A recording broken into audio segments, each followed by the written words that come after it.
Phase 1. The hook, heavy, atmospheric music begins. Slow, cinematic shots of crumbling monuments, soldiers marching through rain, and faces etched with weariness. The visuals are grand, oppressive, and dark. Narrator. Have you ever felt it? A profound exhaustion that has nothing to do with a lack of sleep. This isn't just bad luck. It is a fundamental condition of our existence. We call it the inheritor's curse. It's the quiet dread that the struggles of your ancestors are now your own, and that one day, they will belong to your children. But what if there was a way to break the chain? Not by winning the war, but by refusing to fight it. Stay with me, and I will show you one of history's most terrifying, and perhaps most merciful, strategic solutions to the problem of human suffering. Phase 2. The problem. Visuals shift to more intimate, personal scenes of conflict. A family argument in a dimly lit room. An individual staring at their reflection, looking lost. Archival footage of historical conflicts. Narrator. You feel the inheritor's curse most keenly in the quiet moments. You look at the state of the world, the endless cycle of conflict, the political venom, the slow-motion decay of institutions, and you feel an impossible weight. You didn't create this world. You were simply born into it, a conscript in a war already in progress. You feel it in your own life. Perhaps it's a family business you never wanted but are now expected to run, carrying the ambitions of a father you barely knew. This is what we do. This is who we fight. You play your part, but you feel like an actor reading from a script you cannot change. Think of it this way. Two old men have an argument over a fence line, a trivial dispute over a few feet of dirt. They pass their bitterness to their sons. Those sons, who never knew the origin of the conflict, teach their own children to hate the family on the other side of the fence. Now it is your turn. You look across that fence at someone who is, for all intents and purposes, a stranger. And yet, you are bound by history to see them as an enemy. You feel the anger, the resentment, the obligation to continue the fight. But why? The original cause is lost to time. All that remains is the pure, self-perpetuating mechanism of hatred. This is the inheritor's curse in miniature. Now, scale that up. To nations. To empires. To a race of people cursed to turn into monsters for 2,000 years. The obvious cost of this curse is the conflict itself, the stress, the anger, the wasted energy. But the hidden cost, the true price, is far greater. The curse doesn't just dictate your present, it steals your future. It denies you the freedom to choose your own battles, to define your own identity. You are forever a reaction to the past, a ghost haunting the ruins of decisions made by the dead. You cannot build a new world because you are too busy fighting over the rubble of the old one. The curse isn't just a burden, it's a cage. And the most terrifying part is the realization that by simply living, by having children of your own, you are not escaping the cage. You are reinforcing its bars for another generation. Phase 3. The solution. Visuals of Zeke Yeager. In his human form, looking pensive and sad. Glimpses of the beast titan in its terrible, destructive glory. Shots of vast, empty landscapes. Narrator. What do you do when the cage is existence itself? When the war is so total, so all-consuming, that the only winning move is not to play? To answer this, we must turn to one of the most complex and tragic strategists in the history of warfare, Zeke Yeager. He was a man born of two worlds and belonging to neither. An inheritor of a divine and terrible power, and a victim of his people's history. He was known as the Wonder Child, the warrior philosopher who held the fate of the world in his hands. Zeke looked upon the 2,000-year history of his people, the subjects of Ymir. He saw an unbroken line of suffering. He saw Ymir's initial slavery. He saw the atrocities committed by the Eldian Empire with the power of the Titans. He saw the fall of that empire and the bitter infighting that followed. A cycle of bloodshed, hatred, and trauma, repeating without end. Any other commander would have looked for a path to victory. A way to win the final battle, to destroy their enemies and secure a future for their people. But Zeke's strategic genius was of a different order.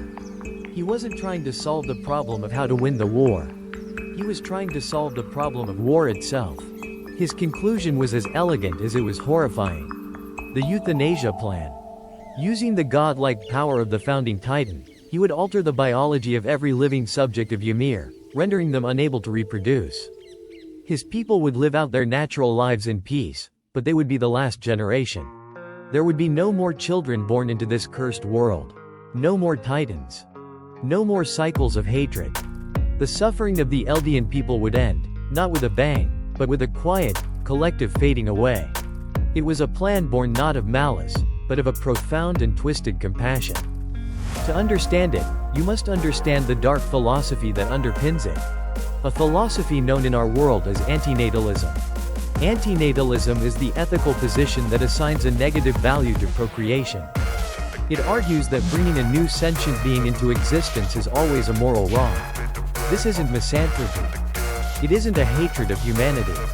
It is a conclusion reached through a cold and brutal logic, built on three core principles. First, the asymmetry of pain and pleasure. Think of your life. The moments of greatest joy, a victory, a moment of love, a beautiful sunset. Now, think of the moments of greatest pain, the loss of a loved one, a terrible injury, a profound betrayal. The antinatalist argues that there is a fundamental imbalance between these two states. The worst pains are existentially worse than the best pleasures are good. The presence of pain is a definitive evil. The presence of pleasure is good, but its absence is not bad, it is merely neutral. No one is suffering because they are not experiencing the pleasure of eating a fine meal, if they don't exist. But if they do exist, they are guaranteed to experience the suffering of hunger, sickness, and loss. Therefore, creating a new life is a gamble where the potential losses, unimaginable agony, terror, grief, are infinitely more significant than the potential gains, fleeting happiness and contentment. You are rolling the dice for someone else, and the cost of losing is unbearable. Zeke saw this in his people. Whatever joy an Eldian might experience was dwarfed by the certainty of persecution and the existential horror of the Titan curse. You did not ask to be born. You were brought into this world without your permission, forced to participate in a life that will inevitably include pain, anxiety, and death. Procreation is the only irreversible decision that one person can make for another, with consequences that are absolute. The parent might have the best of intentions. They might hope their child will have a wonderful life. But hope is not a guarantee. They are imposing existence, with all its attendant risks, onto a being who has no say in the matter. It is the ultimate act of vicarious gambling. For Zeke, this was not an abstract concept. It was his entire life. His father, Grisha, conceived him for a purpose: to be a warrior in a revolution, a tool to restore Eldian glory. Zeke was born as a soldier, a means to an end. He never consented to this mission. His childhood was sacrificed on the altar of his father's ambitions. He understood, more than anyone, what it meant to be a prisoner of your own birth. His plan was a way to stop parents from imposing this prison on their children. Third, the inevitability of the cycle. The antinatalist sees life as a self-perpetuating machine for creating suffering. We are born, we suffer, and in the course of our lives, we inevitably cause suffering to others, even when we don't intend to. We compete for resources. For the Eldians, this cycle was literal and inescapable. The power of the Titans had to be passed on. The hatred between Marley and Eldia was so deeply ingrained that any act of peace was seen as a prelude to war. Any victory for one side was just a reason for the other to seek revenge. The rumbling, the ultimate Eldian victory, would only create a world of traumatized survivors who would one day seek vengeance on any remaining Eldians. The cycle was absolute. Zeke saw that the only way to break a truly unbreakable cycle is to remove the participants. To stop feeding the machine. His plan, then, was not genocide. Genocide is the act of killing. Zeke's plan was to prevent birth. He wanted to spare future generations from existence itself. It was, in his mind, the ultimate act of mercy. He saw it like a raging forest fire that had been burning for millennia. Instead of planting new trees in its path, hoping they would survive, he proposed a final, merciful firebreak. To let the forest simply end.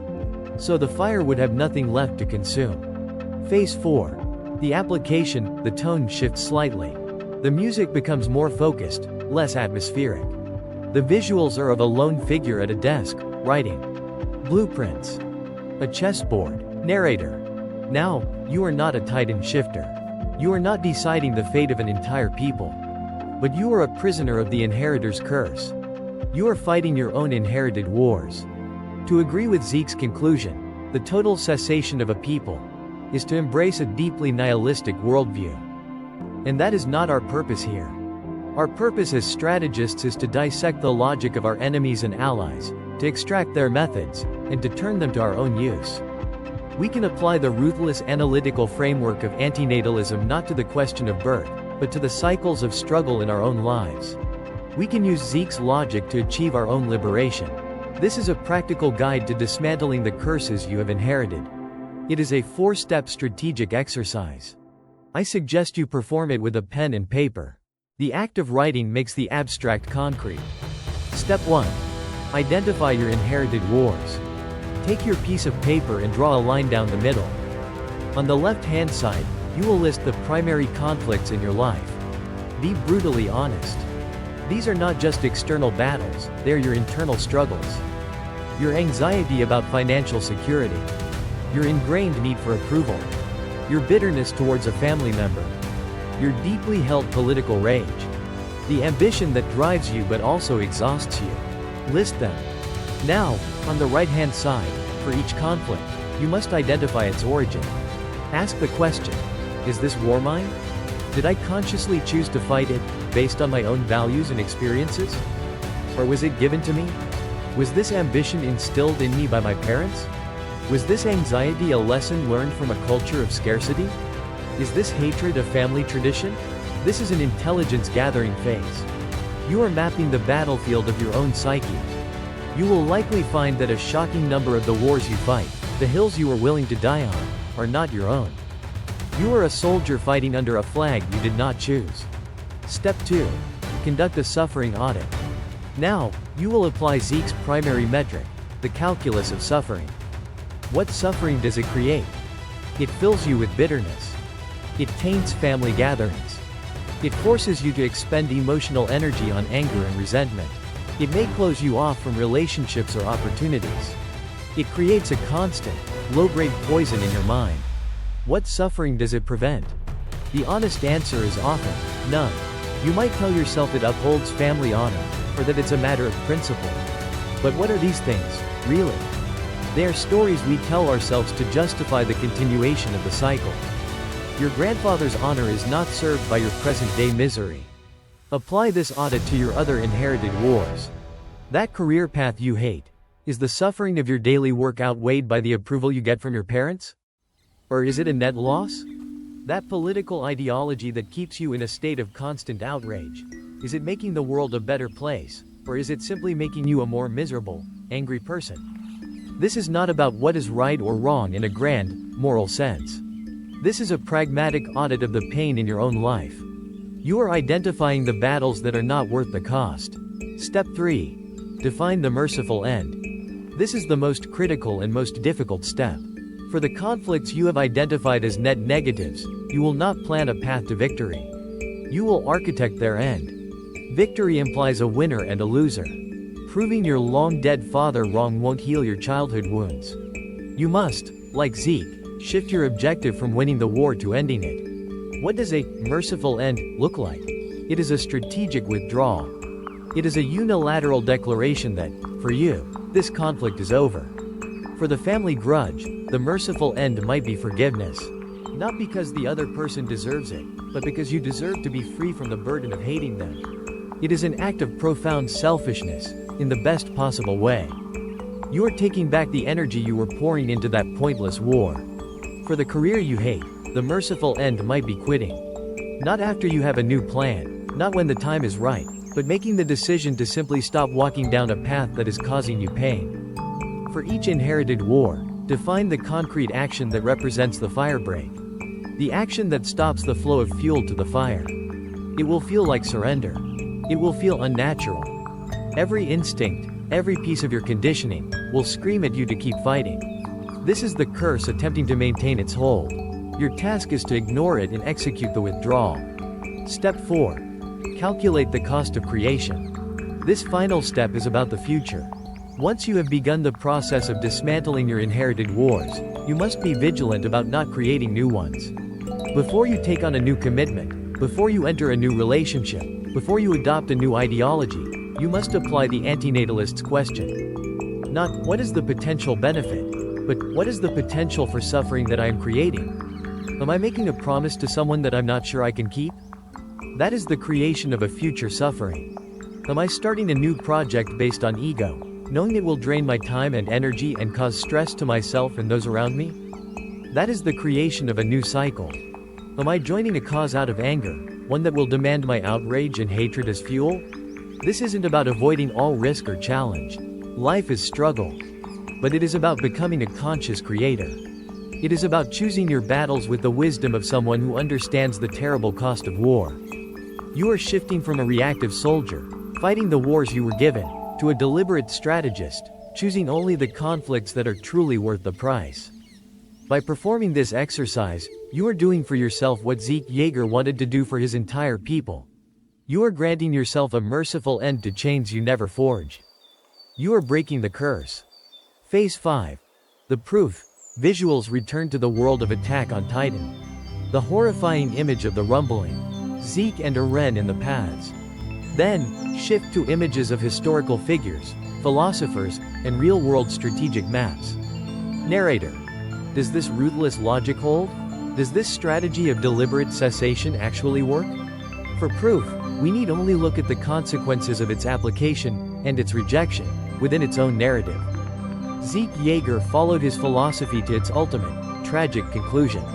He looked at the world, a machine designed to produce suffering for his people, and he designed an elegant, horrifying way to turn the machine off. His plan was coherent. It was, from his perspective, compassionate. And had it been enacted, it would have achieved its primary objective: the end of the 2,000-year suffering of the subjects of Ymir. The suffering of the current generation would be the last. There is a terrible, undeniable logic to it. His brother, Eren Yeager, chose the opposite path. He rejected the merciful end. Instead, he chose total victory. He chose to continue the cycle of violence to its most extreme conclusion, the rumbling. The destruction of the entire world outside his island.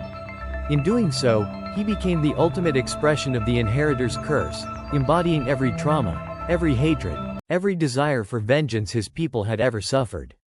He won the war. But he did not end it. He merely reset the board, creating a new world built on a mountain of corpses, populated by traumatized survivors who would one day rebuild, and one day, surely, seek their own revenge. He fed the fire with the entire world, ensuring it would burn forever. The narrative itself proves the validity of Zeke's analysis, if not the morality of his solution. To pursue victory in an unwinnable, cyclical war is madness. The only sane strategic move is to find a way to end the game itself. This idea is not confined to fiction. It echoes in the darker corridors of our own philosophy and history. The 19th-century German philosopher Arthur Schopenhauer laid the groundwork for antinatalism. He argued that the universe is driven by a blind, irrational, ceaseless force he called the will to live. This will is the source of all striving, all desire, and therefore, all suffering. For Schopenhauer, the brief moments of happiness in life are merely the temporary cessation of this striving. The ultimate state of peace, he concluded, was the negation of the will, a state of non-existence. He famously wrote, "It would be better if there were nothing." Zeke is Schopenhauer with the power of a god. In military strategy, we see a more practical version of this logic in the concept of the strategic withdrawal. In the early 5th century, the Roman Empire made the decision to withdraw its legions from the province of Britannia. This was not the result of a single, catastrophic defeat. It was a calculated audit of resources and suffering. Rome was beset by threats on all sides. The cost in gold and manpower to defend this distant, troublesome island was no longer worth the benefit it provided. To the Roman citizens of Britannia, it must have felt like a monstrous betrayal. To the strategists in Rome, it was a merciful end. It was a conscious decision to stop feeding a fire on one front in order to conserve resources for wars deemed more critical. They chose to end a cycle of low-grade, draining conflict. They chose to let that particular story end. The logic is sound. The unexamined life is a slave to history. The unanalyzed conflict is a cage. By applying the ruthless calculus of a strategist and the pained compassion of a philosopher, you can identify the struggles that are not yours to fight. You can grant yourself the peace that comes not from victory, but from walking away from a war that cannot, and should not, be won. Phase 6. The call to action. The music swells, becoming more thoughtful and conclusive. Final, epic shots of the landscapes from the show, now quiet and still. Narrator. Zeke Yeager's solution was born from a place of deep, profound, and ultimately twisted empathy. He saw so much pain that he came to believe that life itself was the disease. He sought to be a savior, but the salvation he offered was oblivion. This brings us to the central question, the strategist's dilemma. Can an act be simultaneously monstrous and merciful? Can the logic be sound, even if the conclusion is unbearable? I want to know your verdict. Leave your analysis in the comments below. If you are a student of the human condition, a strategist who understands that the battlefield is not always made of mud and steel, but of memory and ideas, then subscribe and join our ranks. Here at Beyond the Walls, we do not flinch from the darkness. We study it to find the light. Zeke's philosophy was a direct response to the curse he inherited from his father. The war for your own mind is the only one that matters. Do not be a casualty.